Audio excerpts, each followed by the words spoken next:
এই যে বন্ধুরা, আমরা যে বিদেশে আছি কতটা কষ্ট করে দেখেন।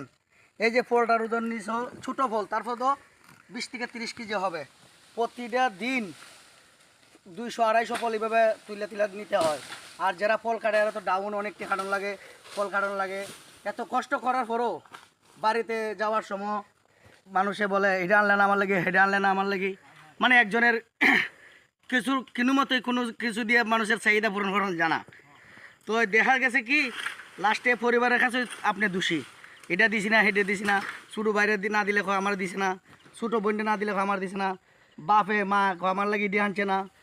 তো বেশিরভাগ বাপ মা হয় না, পরিবারের কাছের মানুষই বেশি বেশি কথা বলে।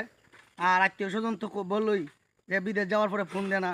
তাহলে বলেন আপনারা এত কষ্ট করার পর যাইয়া বাসায় গিয়া রান্না বাড়া করে খাওয়া দাওয়ার করার পরে কি আর শরীরে কিছু তাহে? তখন তো আমাদের ঘুমাইতে হয়। ঘুমানোর পরে পরের দিন সকালে ওইটা আবার বসাইয়া ডাকে খা যাওয়ার জন্য, কাজে না এলে আবার চিল্লাচিলি করে। তাহলে আমরা টাইমটা কই? তাহলে পরিবারও বুঝাইতে পারি না, আত্মীয় স্বজনও বুঝাইতে পারি না, বন্ধু বান্ধবও বুঝাইতে পারি না। এই হচ্ছে প্রবাস জীবন। প্রবাস জীবন অনেক কষ্টের। ওকে।